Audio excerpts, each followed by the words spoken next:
Good afternoon. My name is James Trujari, and I'm the Executive Director at Legal Assistance for Seniors.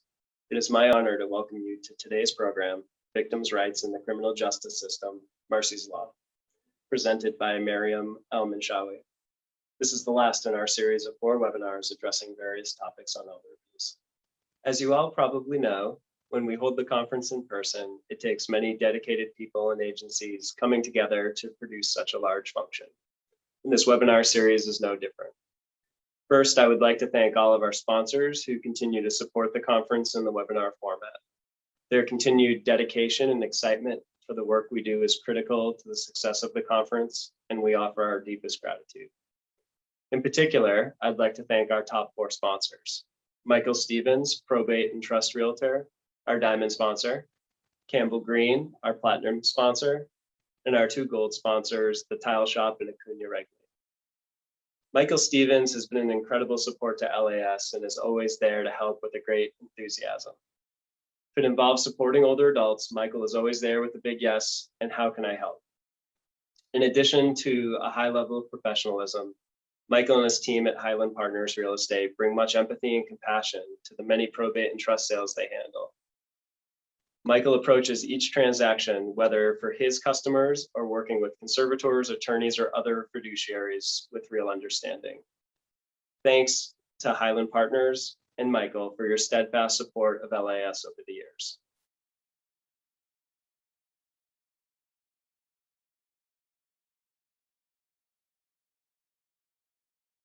Philip Campbell has been with LAS long before I came on board. For anything big or small, Phil is always helping LAS. From Campbell Green themed M&Ms to guiding the agency by volunteering to be the board president, Phil believes in older adults and LAS. Campbell Green is another of our longtime benefactors. Many of you know their legal practice in estate planning, probate and trust administration, and conservatorship and elder protection. But we here at LAS know Phil and his team as great friends and champions of the rights of older adults. Thank you, Phil and Campbell Green, for always being there.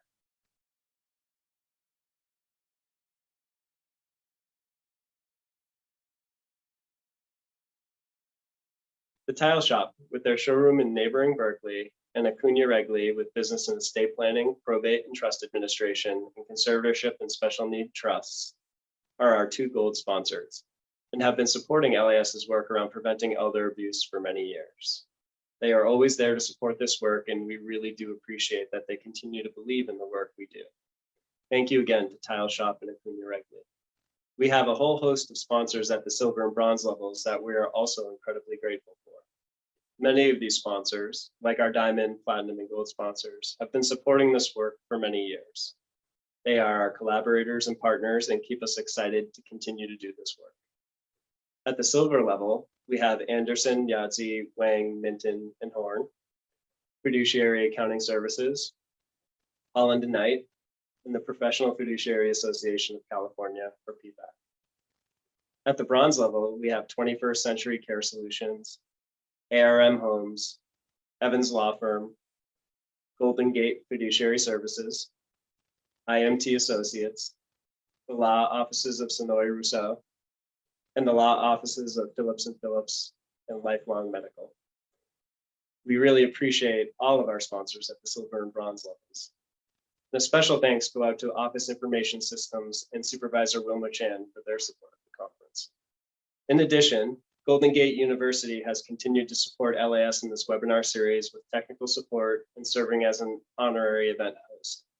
The Institute on Aging and their amazing staff continue to be wonderful partners in providing continuing education units for a wide variety of professionals. Last but not least is the team that has contributed their time and hard work over the past several months to transition this in-person conference to an online experience. Greg Bedard, Jenny Pardini, and the entire LAS staff. We truly appreciate all the work they have done. For those of you who have been coming to the conference regularly over the years, you might notice that there is a familiar name missing from that thank you list. LAS lost our colleague and dear friend, Katie Brady, earlier this year. Her bright smile and positive energy will be sorely missed at the conference and throughout the year at the many events that she would attend. Katie was a champion for older adults, a thoughtful and caring coworker, and an avid softball player. Katie brightened any room she walked into. And as Katie used to say, go team, go. Now, for some housekeeping, before we get started with today's program, we have a wonderful educational presentation followed by a live Q&A. If you have a question, please submit it through the Q&A icon at the bottom of your screen. Staff will be monitoring these questions for the moderator. We will try to get to all of your questions, but if we're unable to answer everything during the session, we will do our best to follow up with you after the presentation. For those of you who need continuing education units, you will receive a post-event email within a day or two of this session with steps on redeeming your credit. Lastly, we welcome your feedback to help us improve your experience and continue to offer high quality education through a post-event survey. As I'm sure you're aware, today's presentation is part of a series of 4 webinars LAS is producing in the coming weeks. They are all free of charge and open to the public, though a donation of $25 per webinar will be gratefully appreciated and accepted in order to support our ongoing work. We hope you find these presentations informative and useful. You can register for these webinars by visiting our website at lashighcap.org. That's LASHICAP.org, and going to the events page. Thank you again for joining us, and I hope you enjoy the program.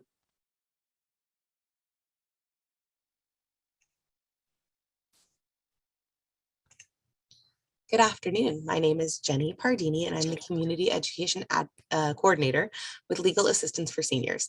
I'm delighted to be your moderator for this webinar. Today, you will hear a 1-hour educational presentation from our guest speaker, followed by a Q&A that I will be moderating.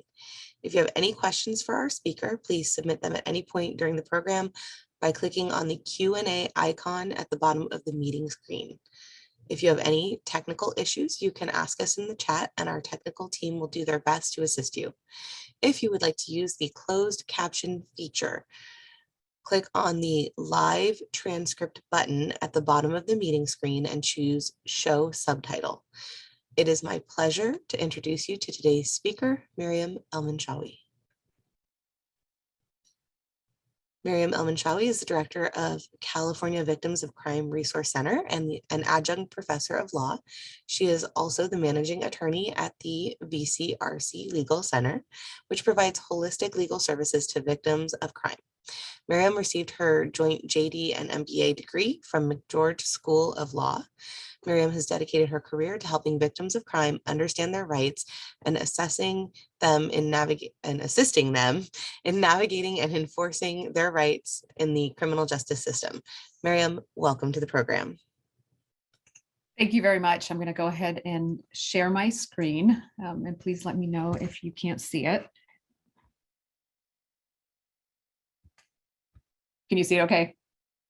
Yes, it looks great. All right. Awesome. Well, good afternoon now, everybody. I'm so excited to be here. Thank you for inviting me to be part of this important educational series of webinars. As Jenny mentioned, my name is Miriam Elmanshawi. I'm the Director of the Victims of Crime Resource Center located at McGeorge School of Law. And I'm here today to talk to you about Marcy's Law, which are the victims' constitutional rights as they're going through the criminal justice system. Just wanted to provide a trigger warning. I might be sharing some examples during the presentation today, which may be triggering. Of course, I want you to take care of yourself. So please feel free to step away or just mute the program if it is triggering to you.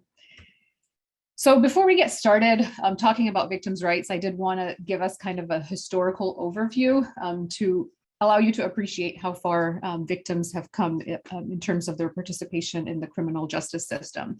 Back in colonial times, victims used to actually prosecute their own cases. There was no uniform prosecutorial or law enforcement system. So when a person was harmed, they would be very involved in making sure that they get redress.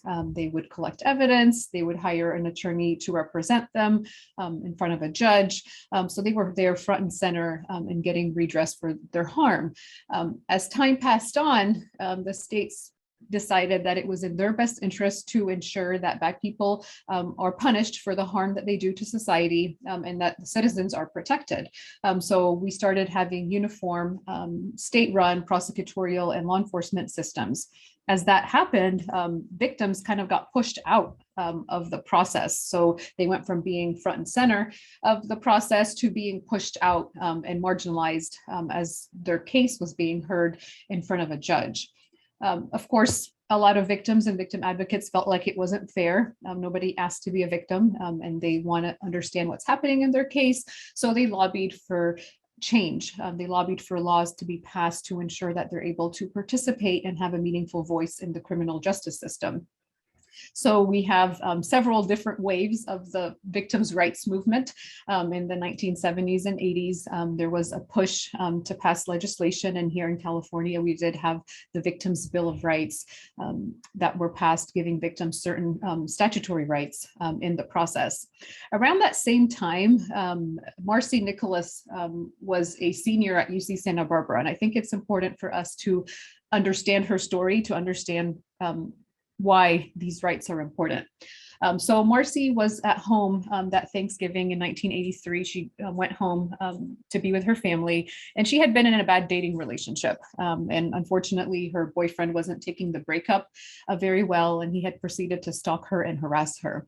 That Thanksgiving evening, he called her and said that he was going to kill himself unless she met with him. And being the kind-hearted person that she was a senior at UC Santa Barbara, about to graduate with a special education degree. She agreed to meet with him to help him, to reassure him that life will go on and things will be okay. So she left her parents' home that night, drove to his home, and as she entered the house, he shot her, killing her immediately. Her parents knew who did it. Law enforcement knew who did it. He was arrested. Her parents were there for arraignment the next day, and they saw him being taken away in handcuffs. A few days after that, Marcy's family was laying her to rest, and on their drive home, they decided to stop and pick up some bread from the grocery store. As Marcy's mom walked into the grocery store, guess who was walking out? Her killer. He was released on bail. There was a bail hearing, and nobody told the family that there was a bail hearing. Nobody told the family that they, that they wanted input from them about any safety concerns. And remember, he had been stalking and harassing her for a while. So they were shocked and felt re-victimized right then and there by the criminal justice system because they thought he was going to be in custody throughout the duration of the trial. And now they're facing him in a grocery store. So her family lobbied alongside other victims and victim advocates to help make victims' rights a little bit more robust and give victims more rights as they're going through the process, so the anguish that they suffered wouldn't be suffered by other victims. And they fought hard and long from 1983, when she was killed, to 2008, when Marcy's Law was passed in the California Constitution. Marcy's Law gives victims 17 rights in the California Constitution. So victims today in California have 17 rights in the Constitution, and we'll go through those today. And there is a push across the United States to have similar legislation passed, and the majority of states now have their own version of Marcy's Law. There is a movement called Marcy's Law for All, which helps states pass their own victims' rights legislation. And ultimately, the goal is to have victims' constitutional rights in the US Constitution. So just like a defendant has constitutional rights, victims hopefully at one point will also have constitutional rights. So why is it fair to include, why is it important to include victims in the criminal process? Fairness, right? It's just fair because nobody, as I mentioned earlier, asked to be a victim. Victims are propelled into this process and a lot of times have difficulty navigating it, given how complex it is. So it's fair to ensure that they have rights that will empower them to participate in a meaningful way in the process, so that they get information about what's going on and they're not blindsided by hearing about updates through the news or neighbors.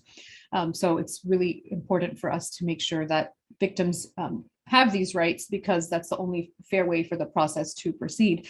It also helps victims avoid secondary victimization. And studies have shown that the way that victims are treated as they're going through the criminal justice system has a direct impact on their mental health.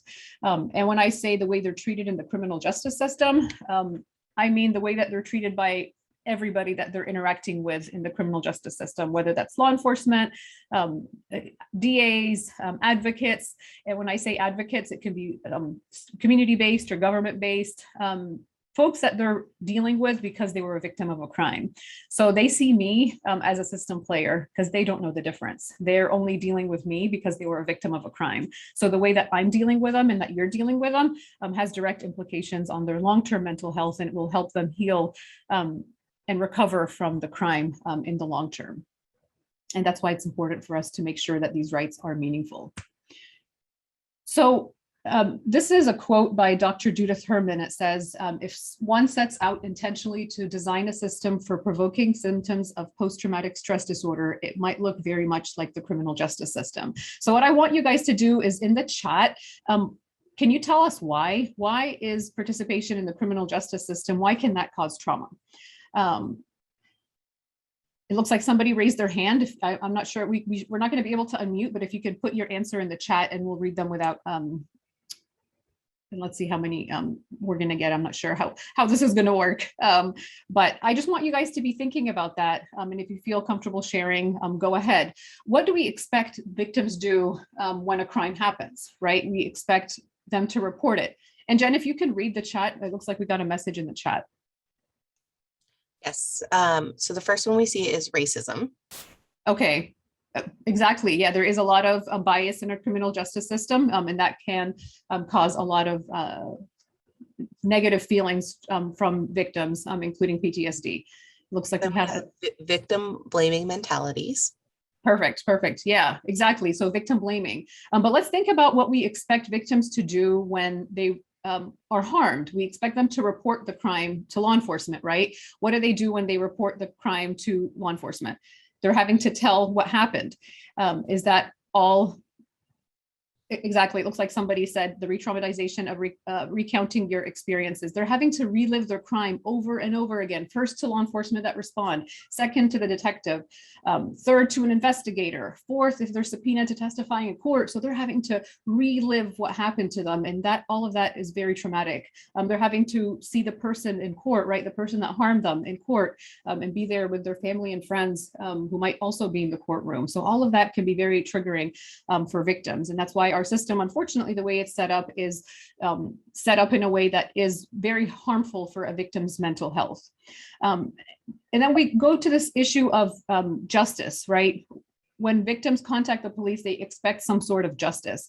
But what are victims looking for when they contact the police? What is justice? And really, the short answer is it varies. Some victims that I've dealt with over the past 10 years want nothing to do with a criminal case. They didn't call the police, a neighbor called the police, and they want nothing to do with the criminal process.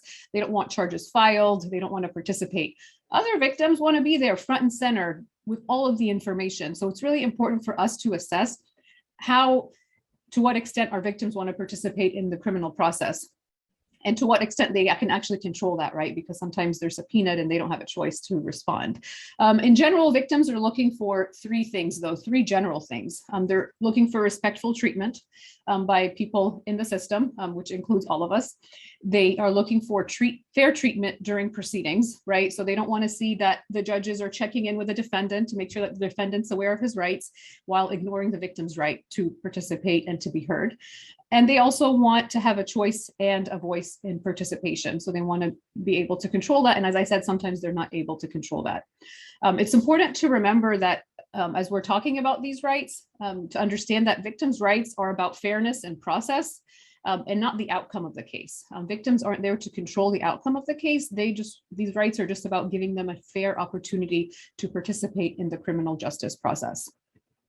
And not allowing victims to participate and have their rights be meaningful really has huge system-wide implications, right? Victims feel a sense of disempowerment. They lose confidence in the system and ultimately trust in the system. So the next time they're harmed, or if their neighbor is harmed, they're going to say, hey, don't even worry about calling the police. They're not going to do anything. Or your life is going to get turned upside down because of the criminal case. So it's really important for us to make sure that victims are aware of their rights and that they're able to get their rights enforced as they're going through the process to the extent that they want, to ensure that our communities are safe, and so that people will continue contacting law enforcement and engaging with our system as the cases are being prosecuted. So how many of you guys, and you can raise your hand, I'm not going to call on anybody, have heard of Miranda Rights? So it looks like we have many people already raising their hand. And why is that, right? Why do we know about Miranda Rights? It's because it's part of our culture, right? We see it on TV, we hear it on the news, we see it in movies, and kids from a very young age are exposed to this, are exposed to Miranda because it's something that's discussed, it's something that's critical and important. Unfortunately, when you ask the same question about Marcy's Law, how many people are familiar with Marcy's Law? It's not the same response, right? We have some people that have raised their hand in terms of Marcy's Law, but if you look at it system-wide, unfortunately, it's not known and people aren't as familiar with it as they are for defendants' rights. So part of it is culture, but also our law schools, right? In our law school curriculum, in most law schools, students are taught about in criminal law and criminal procedure about the state and the defendant and their rights and the procedures that they follow. You kind of hear about the victim in fact patterns and then they get dropped after that. You don't really hear a lot of information about victims' rights and how victims can participate. There are a handful of law schools that teach a course called Victims in Criminal Procedure, but it's not something that is just a handful across the United States, just to give you some perspective. So a lot of attorneys, our future prosecutors, our future judges, our future defense attorneys are graduating without a lot of information and knowledge about Marcy's Law. So that's another reason that these rights aren't as known. And it is fairly new, right? It was passed in 2008. So the system is still kind of getting used to dealing with these rights. So under Marcy's Law, who is a victim? The definition of victim under Marcy's Law is very expansive. It not only includes the person who was directly harmed, so the person that was assaulted or killed, it also includes that parent, spouse, children, siblings, and guardians. This definition is found in the California Constitution. Victims have the right, one of the 17 rights that we're going to talk about is the right to be notified about these rights. And the Constitution and the Penal Code both talk about notification of rights. Best case scenario, victims will be getting a copy of their Marcy's Law card. And we're going to go ahead in the chat and put a copy of the Marcy's Law card for those of you who have not seen it.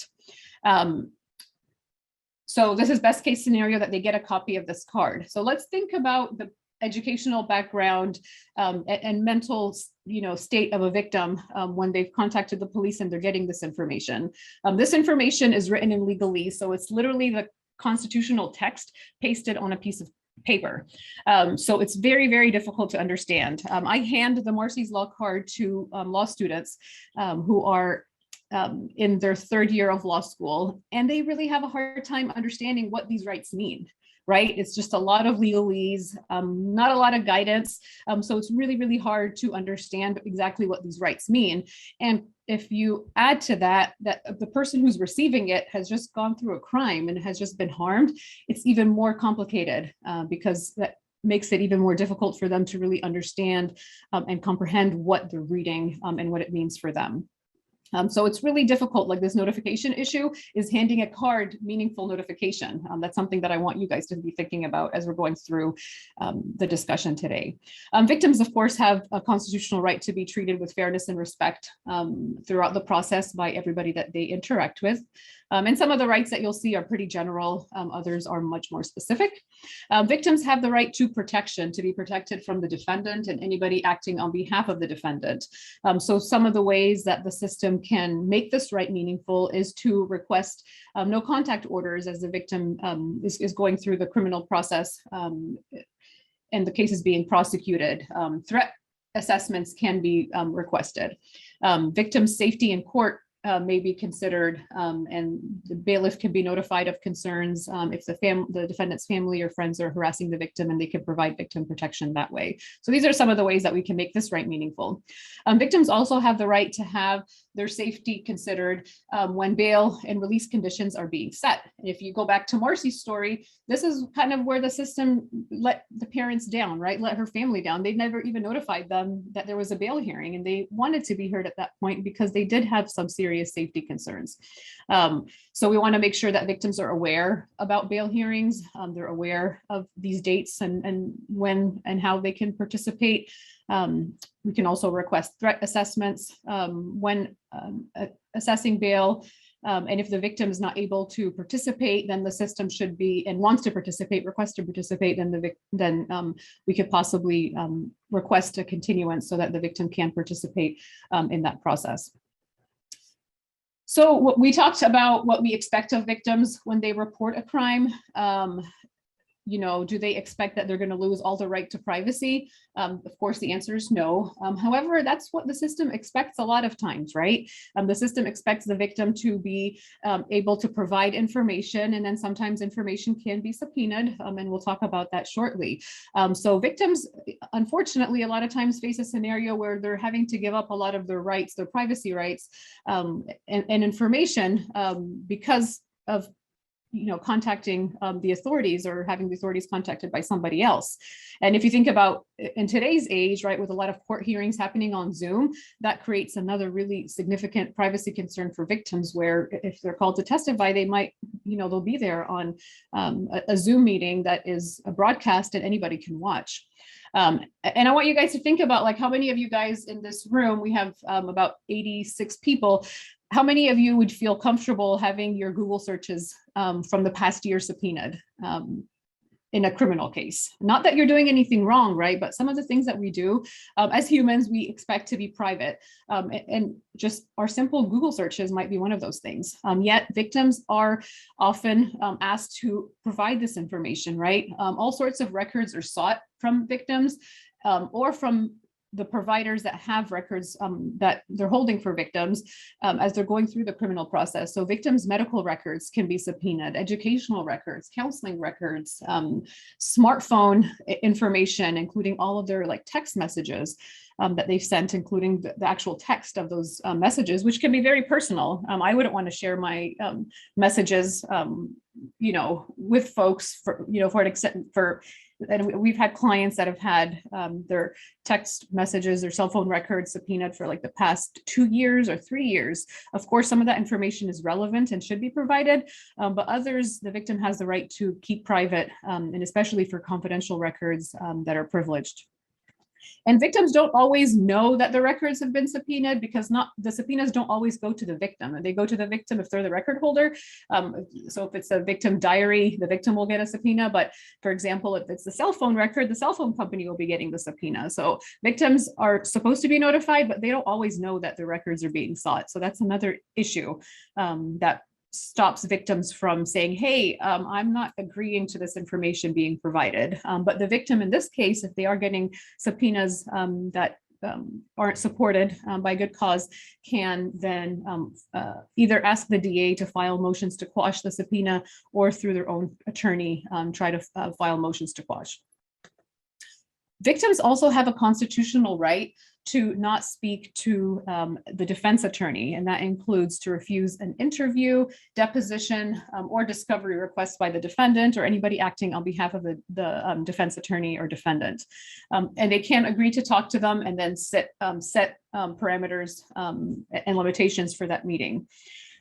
So do you guys think that when victims are contacted by the defense attorney, that they are going to identify themselves as a defense attorney? Hi, I'm the defense attorney working this case. I would like to get information on you that will, let the jury question your credibility. Can you please talk to me? Of course not, right? So all sorts of tactics are used by defense attorneys to trick the victim into speaking with either their investigator or the attorney directly. Some of the tactics that we've seen is blocking their number. So sometimes they'll block their number, and victims are used to, okay, my DA advocate has a blocked number, so this must be somebody who's calling from the DA's office. Unfortunately, sometimes as they are introducing themselves, they'll say, hello, I'm calling from the DA's office. What they mean by DA is defense attorney. Or hello, I'm calling from the PD's office. And what they mean by PD is what the victim thinks is police department, what they mean is the public defender. So the victim will feel safe. The criminal justice system is just so complex and there's so many different players that it's really, really easy for a victim to get confused about who's who and what's what in the process. So it's really, really important for us to be educating victims that, hey, you have the right to not talk to the defense attorney and make sure that you're asking for identification when somebody calls you, because you don't want to inadvertently provide information that later ends up harming the case. And sometimes they're just aggressive. They'll show up at victims' homes, victims' families' homes, victims' workplaces to try to get information and intimidate and harass the victim. So this is a really, really critical right, and a lot of victims just don't know that they have this right. Victims also have the right to speedy resolution of the case. What, of course, like a criminal defendant, the criminal defendant also has a similar right, but we want to make sure that the criminal process is fair. So, of course, sometimes continuances have to happen because the defense team is, still working. The DA needs more time, but the victim does have this right to speedy resolution. And if the continuances are happening for no good reason, then the victim at this point can step in and file a motion in opposition of the motion for continuance. So that's a right that the victim has. And of course, in the end, the judge will do a balancing act to determine whether or not the victim has the right, or if the defendant's rights will supersede here because they have a legitimate reason for the continuance. But it's important to remember that, and victims really do get very frustrated as they're going through the criminal process because of how long it takes. And you can imagine now with COVID and the delays being even more significant, it can be very devastating for a victim to have to wait for the criminal case to conclude. And a lot of times, I can't tell you how many times I've helped victims who had hearings, were subpoenaed to testify, or just wanted to be there to see what's happening, took time off, traveled, arranged for daycare, attended a court hearing just to find out that it was continued. So it's really important for us to be mindful of the impact that has on victims, and that victims have the right to chime in with the court if the continuances are happening for no good reason. Victims also have the right to provide information to probation as they're putting together the pre-sentence report, and this will end up with sentencing recommendations for the defendant. So it's important for probation to get this information from the victim so that they can take it into consideration as they are putting together the sentencing recommendations. Victims have the right to restitution, and this is one of the more frustrating rights for victims because a lot of times it goes unfulfilled. And restitution is basically a court order through criminal court for any out-of-pocket expenses that the victim incurred as a result of the crime. Restitution is mandatory. So if there is a conviction and the victim of that crime suffered a loss as a result of that crime, the victim is entitled to full restitution. And these two quotes here I have from the CDAA publication that just recently came out, which states that restitution is often an afterthought, which we see quite often where restitution is not set, but is set as TBD, or to be determined, and dealt with at some later time. And that takes us to the next quote, which says that it's not surprising that courts ignore, postpone, and delegate questions of restitution to another time and place and hope that it will never arise again. We see that happening on a statewide level where restitution is just not ordered and it's just pushed off to a later time. And unfortunately, who pays for that? It's our victims, right? The victims are the ones that then bear the burden of, okay, I would like to have restitution set. How do I go about doing that? And a lot of times they give up in the process. Restitution is typically set at sentencing. There is no statutory deadline. It cannot be set to zero. That actually will make the sentence invalid. If the victim has expenses and restitution is set to zero, that will that will cause the whole sentence to be thrown out. So that restitution can be issued. But unfortunately, the workaround is the TBD, the to be determined, which is how we see a lot of restitution orders being set. And the court does retain jurisdiction for setting restitution or modifying restitution while the person is in state custody. Restitution covers a lot of different expenses. So it covers economic losses, as I mentioned, but it also includes property losses, which is the repair or replacement of any property that's damaged. There's no statutory maximum, so the victim can request as much or as little as they have suffered. It can also include future expenses. So a lot of times victims suffer significant mental health consequences as a result of the crime and will have to seek mental health services, for 10 years coming. They can ask for that as part of restitution. Future income loss and pain and suffering is generally not allowed, but for Penal Code 288 violations as sexual assault of a minor, they're allowed to request pain and suffering as part of restitution. But restitution has other benefits. It's not dischargeable in bankruptcy. There is an interest that should be added of 10% per year for any unpaid amount. Victims can request attorney's fees as part of restitution. So it has a lot of benefits, and victims are often told, oh, well, you can go file a civil suit, but a civil suit doesn't have the same protections as restitution, and it's a constitutional right. So victims really should be asking for restitution. The problem that we see is when restitution is set, is that victims have trouble collecting restitution. And we have publications on this issue of what to do if restitution is set and the victim has trouble collecting. The victim has the right to collect through all the civil means that are available for somebody with a civil judgment, but that is a hurdle that victims face. But that doesn't mean that we shouldn't be asking for restitution. Victims should be asking for restitution, and then that way, if the defendant inherits money or gets a job or inherits a house, that way they can go after that property as a creditor. There is a program called victim compensation, right, which a lot of you probably have heard of, and that is run by the state. It reimburses victims for up to $70,000 for certain expenses, but you have to be a victim of a qualifying crime to be eligible for victim compensation. So if you're a victim of a pure financial crime or a pure property crime, those are typically not qualifying crimes. It has to be threat of harm or harmed, physical harm. And generally the victim has 7 years to apply after the crime to get victim compensation, but it's a wonderful program and available for victims of qualifying crimes. And I'll give out our phone number at the end of the presentation, and please reach out to us if we can provide any additional information on any of the programs I'm going to talk about today or any of these rights. So switching back to our rights, victims have the right to prompt return of their property when it's no longer needed as evidence. That's a constitutional right. Victims also have the right to have their safety considered before any parole or post-judgment release decision is made. And these are automatic rights that I'm talking about. So you would assume that the victim doesn't have to take a step to provide that input, but they do. They actually have to notify CDCR, which is the California Department of Corrections and Rehabilitation, that they are the victim.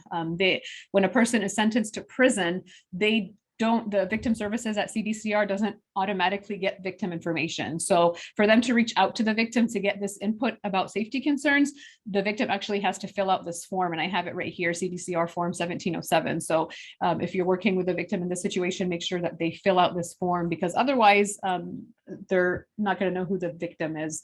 And only about 20% of victims who have an inmate in custody in prison have filled out this form. So 80% aren't able to get this information or provide this input. So it's really critical that we help the victim make that connection with that program to ensure that they're able to participate. So as I mentioned, all of the rights we've talked about so far are automatic. The next set of rights we're going to talk about, the remaining rights, have to be requested. So I want you guys to answer in the chat, yes or no. Does Marcy's law specify how these rights are to be requested? And if you go back to your Marcy's law card, you'll see that some of the rights say upon request. So we have some people that have raised their hand, but you could just say yes or no in the chat. Does Marcy's law specify how these rights are to be requested? So we have some yeses and some nos.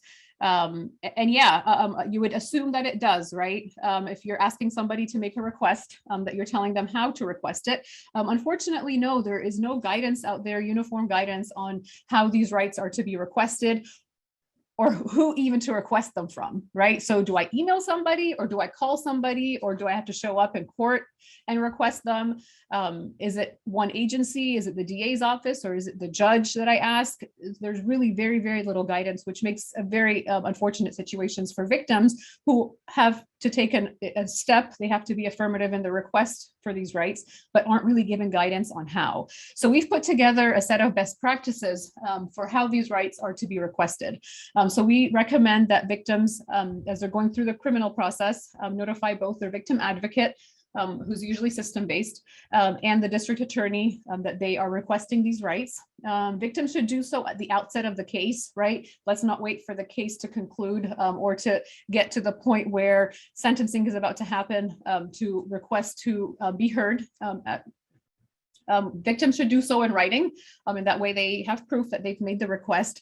And the victim should ensure that it's in the DA's case file, and that way, if things are moving fast, if a plea was offered and the defendant accepted it, and the victim requested to be heard, then the system will know, okay, hey, the victim requested to be heard here. Let's continue this hearing until we can notify the victim in a meaningful way so that the victim can participate and we won't be violating their rights.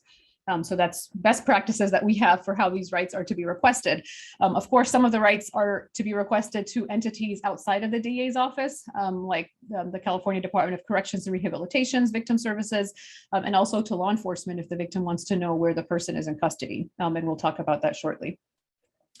Victims have the right to confer with the prosecutor. This is all the rights moving forward are upon request. So this is an upon request, and they can confer, which means have a discussion with the prosecutor about the arrest, the charges filed, a determination on whether to extradite the defendant, and any pretrial, before any pretrial disposition of the case. Of course, this has to be requested, so the victim has to do that before these things happen. And also, it's important for us to make sure that victims understand that they're not controlling what the prosecutor is doing, right? The prosecutor is not the victim's attorney. And that's a huge issue of confusion where victims feel like the prosecutor is representing them. And that's not the case. The prosecutor is there to represent all of the citizens of California and acts on behalf of all of the citizens in California. So just because a victim doesn't agree with the charges filed or a plea deal doesn't mean that the prosecutor has to follow the victim's desires, right? The victim has the right to be heard and to confer, but does not control that process. And those decisions are completely within the realm of the DA's office. Victims have to request to be notified of all public proceedings, including any delinquency proceedings at which the defendant and the prosecutor are entitled to be present. Once again, hearings are happening and victims aren't getting notified. If they did not make the request, then there's no violation. So it's important for us to let the victim know, hey, if you want to be notified of hearings that are happening, you actually have to request that to get that notice. And a lot of victims want to know what's happening in the criminal case. They want to be there in court, especially now with everything on Zoom where it's easy to participate. Victims also have the right to request to be heard at any proceeding involving a post-arrest release decision, plea, sentencing, and post-conviction release. When we generally think of victims participating and being heard in the criminal process, a lot of us generally think of only victim impact statement, but that's not what the law says. The law says that victims have the right to be heard at any proceeding, right, at which the right is at issue. So it's important for us to remember that. And that will include like motions to dismiss a case. Victims have the right to be heard there under Marcy's law. A hearing regarding continuance, as we talked about earlier, victims have the right to be heard at that time. Victims also have the right, upon request, to get a copy of that pre-sentence report that we talked about earlier. And the pre-sentence report is the report by probation that gives recommendations for sentencing. And a lot of times this information is relevant to victims as they're putting together their victim impact statement. So they'd want to be reviewing that. Victims also have the right to be informed upon request of the conviction, sentence, place, and time of incarceration, or other disposition of the defendant, the scheduled release date, and the release and escape of the defendant from custody. So if a person's in county custody, they would not be filling out the CDCR 1707 form that we talked about earlier. That's only for people in inmates in prison. If it's county custody, each county has a different entity that provides notice, and victims will have to make a request to that entity. So you can imagine how difficult it is for victims to try to figure out who should I be making this request to and how I should be making this request. And we have a list at the Victims of Crime Resource Center of all of the agencies by county who the victim can get request to get this information. So please reach out to us if you don't know who's in charge of that in your county. Generally, most counties use Vine, but not all of them. In Sacramento County, where I am, it's not Vine. It's a program called Sirens that's run by the sheriff's office. So it's important to know who's doing the providing the information about custody. But if the person is in state custody in prison, then it would be that CDCR 1707 form that the victim has to fill out. So we've gone through and talked about all of the automatic rights that victims have, that the system is supposed to automatically provide to them, and also the rights that have to be requested. So great, right? Victims have 17 constitutional rights and they're participating to the full extent allowed under the law. So why are we here today? Unfortunately, we are here today because the current state of the rights is still that they are very, very illusory. A lot of folks in the criminal justice system are not familiar with victims' rights. And unfortunately, the system tends to be a little bit more dismissive with victims' rights because they're seen as words without teeth. There's very little pushback when victims' rights are violated. Victims don't have access to an attorney a lot of times that will represent them with these violations of the rights. So they are often seen as words without meaning. There's also a lot of confusion and uncertainty of who's responsible for what in terms of notification and making sure that, if the victim requests something, that it's actually happening, et cetera. So there's a lot of confusion and uncertainty about who's doing what and who's responsible for what. So the rights are left without meaning, which is very devastating for victims. And I can't tell you how many times I've talked to victims that have said, I wish I didn't have these rights, because knowing that I had these rights and the system completely ignored them made me feel like I was a victim of the system, because they're treating me as a second-class citizen, as somebody whose constitutional rights are not worthy of respect, as they see the defendant's rights being respected. So it's important for us to make sure that these rights have meaning. And when do rights have meanings? So rights have meanings when people ask for the rights. But in order for people to ask for the rights, victims have to be meaningfully notified of the rights. So they have to know that they have all of these rights in order for them to be asking for these rights. The court has to enforce these rights. So the court should be mindful of, okay, did somebody check in with the victim? Did the victim request to be heard, et cetera? And we need to see kind of uniform compliance on a statewide level with different systems, making sure that victims are being notified, are participating, and that the rights are meaningful. And I want you to think about the defendant's rights. You can hop onto a court hearing in criminal court in your county and listen to how many times judges check in with the defendant to make sure that the defendant is aware of his rights, his or her rights, that the defendant is, understanding what's happening, et cetera. We need to get to a point where our system is doing that with victims, where judges are checking in with victims. Hey, were you notified of your rights? Do you want to participate, et cetera? And that's how we can get to a point where these rights become meaningful. And a lot of education has to happen. And you will be part of that education. Each person in this webinar today will be part of that education, because now you have information, and hopefully more information that you once had about victims' rights. And you'll be educating not only your clients and the victims, but also system players about these rights. And it's important to remember that, victims are not an appendage of the prosecutor. They don't have to agree with the prosecutor. Just because the victim doesn't agree with a plea deal doesn't mean that they lose the right to be heard.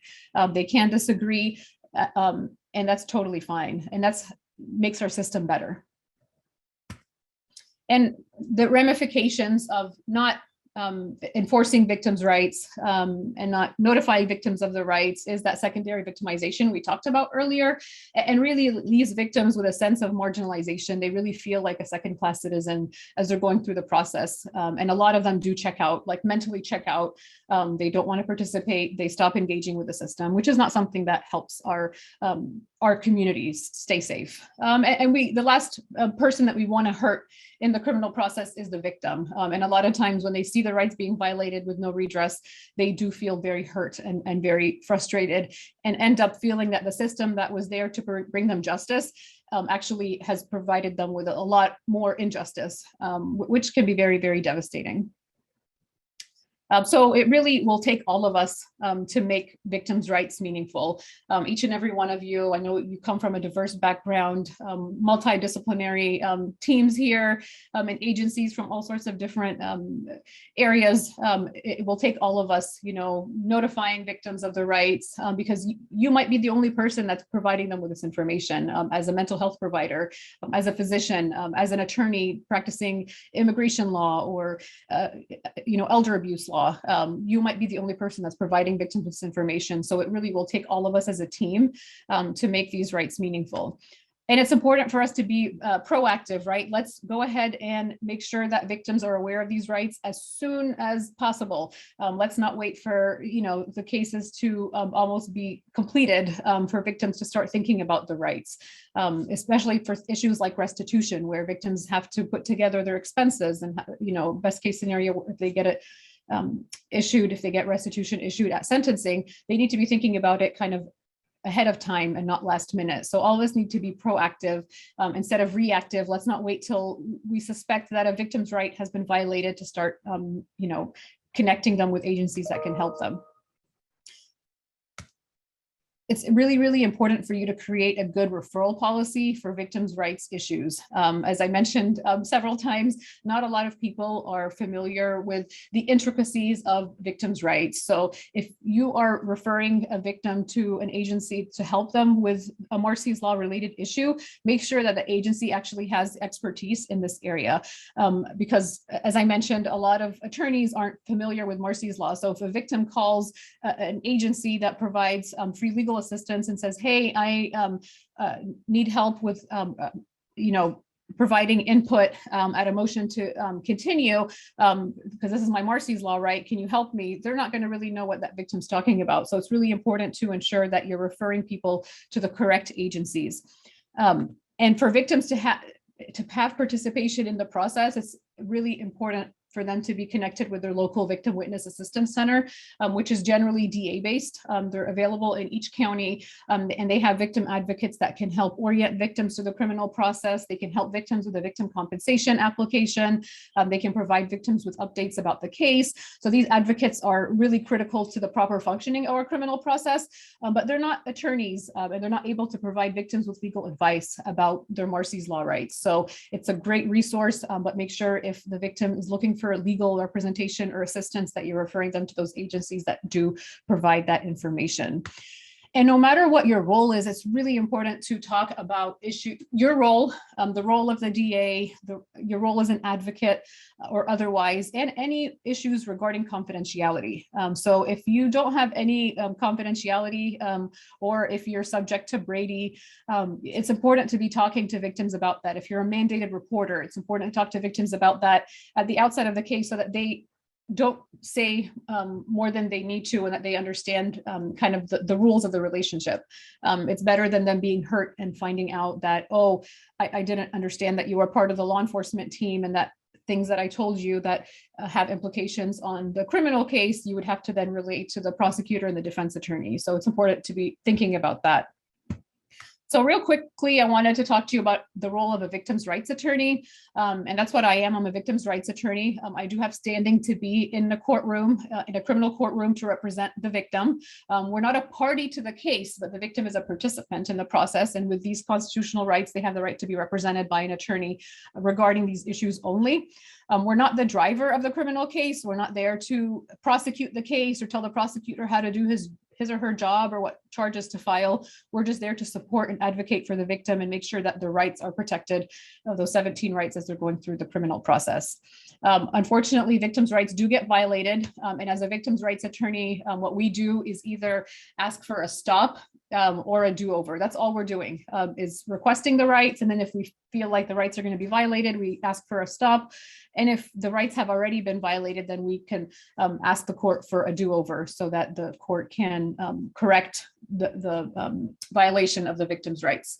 And remember, as I mentioned, victims' rights are about fairness in the process and not outcome of the criminal case. So it's really important to be thinking about it from that lens. As a victim's rights attorney, I could file motions on behalf of the victim, motion to vacate, motion to reconsider, et cetera, regarding the victim's rights. And basically with a stop, it means delaying or stopping a proceeding to give the victim an opportunity to exercise his or her right. So if the victim requested to be heard at sentencing and sentencing happened and victim did not get notified, then we can ask for a stop there to continue that hearing so that we won't violate the victim's rights. And do-over is literally what the sign is doing it again. So trying to redo a certain aspect of the criminal justice system so that the victim has the opportunity to meaningfully exercise. And this is really, really difficult because, we don't want to be violating the defendant's right as we're doing this. So being proactive is much easier than trying to do a do-over and undo something because that can have implications on the defendant's rights. Victims, although they have a right to a victim's rights attorney, that does not mean that they are appointed one. They can find a pro bono attorney that practices in this area, or they can hire their own victim's rights attorney. And there are some counties that have more than others. But the victim does not have the right to a counsel appointed at the state's expense like a criminal defendant does. And it's important as we're dealing with victims to talk to them about sometimes things don't go as planned. Sometimes you want charges to be filed and they're dropped. Sometimes you want the person to not be prosecuted and they are prosecuted. It's important for them to remember that they don't control that process. It's a state-run function. However, they do have redress and recourse in other systems, and to talk to them about their options. But to let them know that they don't control that, the prosecutor doesn't represent them. That way they're a lot less devastated at the end of the case. And I just wanted to briefly, in the last few minutes that we have here, talk to you about what we do at the Victims of Crime Resource Center, because I want to make sure that you use us as a resource, not only for your clients, but also for yourself. So we provide information to callers through our statewide anonymous and confidential hotline. And we provide information that's tailored to the caller. We help victims of all crimes at all stages of the criminal justice process. So some people call us before they contact law enforcement. The majority call us after they've called law enforcement, not really understanding like what's next here, how do I get information about the case, et cetera. So we provide them with information about their rights. We provide them with referrals to victim witness. We provide them with information about victim compensation because a lot of them do suffer significant financial consequences as a result of the crime. So we help connect them with victim compensation and additional legal rights. So for example, victims of domestic violence have certain housing and employment rights. So if it's a victim of domestic violence calling us and it's relevant, we would provide them with that information. And we also provide them with information about restitution. We get a lot of calls about restitution. For service providers such as yourself, we also provide free legal research. So if you, on victims' rights related topics, so if you're dealing with a victim and you have a Marcy's Law question or not really sure what the law states, reach out to us and we will do the research for you and provide you with that information.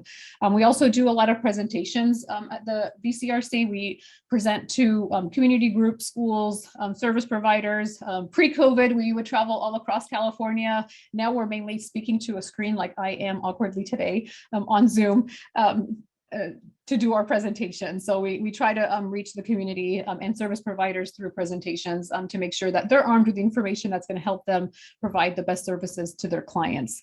We also have a ton of publications on our website, all written in plain language, which means it's at the 5th grade reading level. it's translated into several different topics. And the brochures range in topics from a victim's guide to the criminal justice system, to a victim's guide to restitution, to victim services in California. And these publications are available in print, and we'll ship them out to you for free. You can request these publications on our website, but they're really helpful for you to have in your office if you get contact a lot of victims and you want to have this information available to them. And we also help service providers, just like victims, understand victims' rights and victims' role as they're going through the criminal justice process. Our hotline number is listed here. It's 1-800-VICTIMS, easy to remember, and it is SMS enabled, so folks can text message us as well. So you can send a text message to the 1-800-842-8467, and we'll be able to help. We provide assistance in all languages using an interpretation line, and our office hours are Monday through Friday, 7 a.m. to 5 p.m. We also have a website, and our website has a complete access to our statewide resource directory, which is broken down by county. And we also have a live chat function on our website that's operational in the same hours as our hotline. We have a mobile application as well. If you just search VCRC in the App Store, and you can also connect with us through our email address, which is listed there. We also post on social media. We have trainings and events, and would love to have you attend. So please follow us on our social media pages. And if you have any questions for me or want to reach me, I have my direct email and phone number listed here. And I also have our agency email and hotline listed. We are really here to help and support you as you're providing services. I know how difficult it can be and frustrating it can be for victims, and I thank you for all of the work that you do on a daily basis, assisting victims as they're trying to move forward from the crime, and providing them with this critical information and critical resources that can help them engage in the process and not feel like a second-class citizens as they're trying to get justice. So thank you guys so much. I will go ahead and turn off I'll stop sharing my presentation. And I think we still have a few minutes for Q&A. Yes, we do. Thank you very much. I'm going to go ahead and so thank you for the amazing presentation. Victims can regain their power and begin to heal when they understand their rights. Our audience has many questions, all of which we hope to get answered in our Q&A. We have 15 minutes set aside, so for anything we don't get answered today, we will follow up with guests after the presentation. As a reminder, if you have any questions, please submit them into the Q&A icon at the bottom of your screen. In order to see us both on the screen, make sure you click on Speaker View in the top right corner of your screen. And so with that, let's go ahead and start with our first question. And that is there some sort of template letter for victims to use to request all of these rights at the outset of the case? That's an excellent question. And yeah, if you reach out to me, I can provide you with a template letter. As I mentioned in the presentation, you have to reach out to different agencies for some of the rights, so we can tailor it to the specific case. So please reach out. We'll be happy to provide that letter. Thank you. Next, I'm going to ask, what happens if the criminal court forgets about the victim and or their Marcy rights, Marcy's law right, and the victim does not find out the case of does not find out the case or their rights until after the case is finished? That's an excellent question. And I wish I could say that happens very infrequently, but that's what usually happens, is that the victims aren't notified, they aren't informed of their rights, and the case concludes before they even find out. And there's very little redress that the victim has at that point, because you're facing the defendant's rights. So you want to make sure that the system is respectful of the defendant's rights as well. So you can't undo the whole case. And that's why it's important to be proactive. There's one county in California, Nevada County, where the DA or the victim's rights attorney has to file a notice with the court that they've notified the victim of the right. And that way it puts the burden on the judge to be checking in with the victim, because the judge is on notice that the victim requested to participate. That's only in Nevada County. The other counties, there's nothing like that. And Marcy's law states that the victim can't sue the state judges, prosecutors for violations of their rights. So unfortunately, in that case, it's too bad, so sad for victims a lot of times. Thank you. I'm gonna ask the next one. We'll do, does having rights under Marcy's law make a victim an official party in the criminal case? That's an excellent question. Generally, no. Generally, victims are a participant and these rights allow them to participate. However, if they're challenging an issue regarding their rights, in that point, they become a party to that issue only. But in general, they're not a party to the case. Thank you. Who should a victim reach out to if they have questions or need help invoking their Marcy's law rights in the criminal case? So in most counties, there's a victim advocate's office. But as I mentioned, victim advocates aren't attorneys and aren't able to provide legal advice, and the prosecutor can't give legal advice to the victim. So if the victim's looking for legal advice about their Marcy's law rights, please have them contact us. And we have a legal center where we can provide the victim with information and possibly representation regarding a Marcy's law issue. Thank you. And I saw someone actually put one in the chat, so I'm just going to go ahead and pull it out of there because it hasn't made it into our Q&A list. And the question is, how can your adhering help someone who's experiencing retaliation as a result from following mandated reporter requirements? Can you repeat that? I'm sorry. Yeah, so I'm reading it as it's written, so I'm going to try and kind of process it as well, which is how can your adhering help someone who is experiencing retaliation as a result of following their mandated reporter requirements? So I'm not sure if that's adhering to the rights of the victim. If the person who put the question in would like to clarify it all, I think that might be helpful as well. So we'll give a moment for that. Okay, and of course they can email me as well. You can email me if you have any questions, or if I didn't get to your question, or if you have a question that comes up later, and I'll put my email in the chat. Thank you. All right.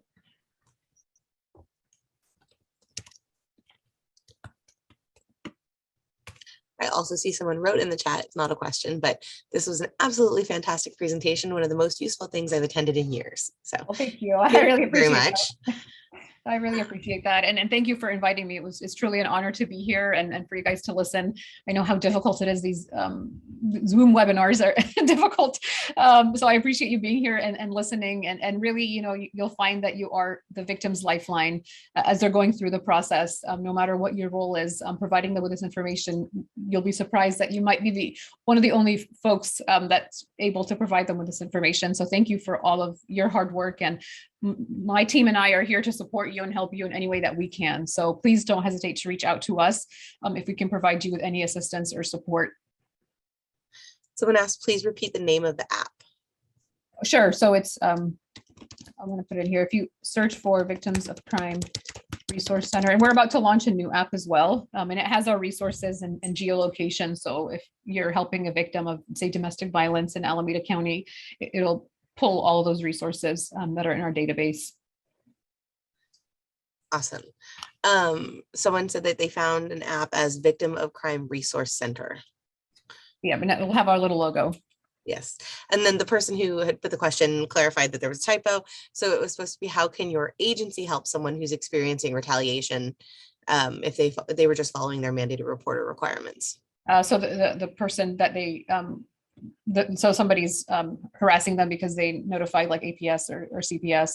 Yeah, I think that would be the situation. Yeah. We can provide them with information on protective orders that they can seek, etc. That's a tough one. Yeah. It's not a question. This is a comment from me. This is not the first time I've heard of Marcy's laws, but Marcy's law, but that's also because I am a nerdy fan of Crime Junkie and like love listening to crime things. And they try to do a good job to educate people about rights. So I've learned all kinds of things like Brady law, and more than just Miranda Rights, like you said, which is like culturally something we all know. Yeah. But Miranda Rights, Marcy's law and Brady are both things I've learned from crime. Oh, awesome. And we do have a podcast. I did forget to mention that we do have a podcast called Knowledge is Power, Victim to Survivor. And there you can hear from about victim services. We have 2 seasons. Season 2 is on victim services. Season 1 is about victims' rights in general, in the employment context, in criminal court, etc. So please check it out. It's called Knowledge is Power, Victim to Survivor. And that has a lot of good information as well. That's wonderful. Thank you. Yeah. I'm not seeing any other questions coming in. So if anyone does want to ask a question, please make sure you type it into the Q&A section now. I'll give you a moment. Otherwise, we will begin to wrap things up. I'm trying to use my past training as a teacher to give people a moment to like get their thought together and put it out. So we'll just keep an eye on that for a second. And I apologize about the amount of information. I know it's a ton of information that I just dumped on you guys. So I can understand if you're just like trying to take it in. But please feel free to reach out, like I said, if you have any questions later. And thank you so much for inviting me to be part of this training. It was great information. And I do, as our community education coordinator, I do a lot of presentations myself. And I always feel like I confuse people with Medicare more by the time I walk away. And I'm like, just call HICAP, we'll help you. Right. So it's a lot. Sometimes there's just a lot of information and that's what you have to give. Yeah.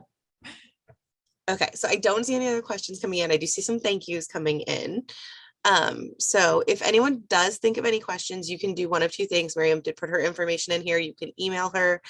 Otherwise, you can email us at LAS by using the conference@LAS email address if you'd like to ask questions that you think of after the presentation. So with that, we're going to go ahead and wrap up today's program and share a few reminders for everyone. First off, just another huge thank you to Miriam for the insightful presentation. We'd also like to thank our top sponsors at the diamond level, Michael Stevens, Probate and Trust Realtor, and at the platinum level, Campbell Green LLP, Trust and Estate Attorneys. Some special thanks to our gold level sponsors, Acuna Regley LLP, The Tile Shop, and to our silver level sponsors, Anderson, Yazdi, Huang, Minton, and Horn LLP, Fiduciary Accounting Services LLC, Holland and Knight LLP, Professional Fiduciary Association of California. Thanks to our bronze level sponsors, 21st Century Care Solutions, ARM Homes, Evans Law Firm, Golden Gate Fiduciary Services, the law offices of Sonoy Rousseau, Law Office of Phillips and Phillips, Lifelong Medical Care, and Meredith Taylor from IMT Associates. We have our special benefactors to thank, Dan Thomas of Office Information Systems, and the Office of Supervisor Wilma Chan. Today's presentation and recording will be available on the LAS website later this month. If you need CEU credits, please look out for the post-event email in your inbox in the next 48 hours with further instructions. We welcome your feedback on this webinar and anything from the series so that we can continue to improve the content that we provide for and your experience. A link will be included in the post-event email. With that, this concludes our Elder Abuse webinar series. Thank you so much for joining us this fall and for learning so many valuable ways to support our aging community. For any questions or comments about today's webinar or the program as a whole, you can email us at conference@lashicap.org. Thank you again for joining us, and we wish you a great rest of your week.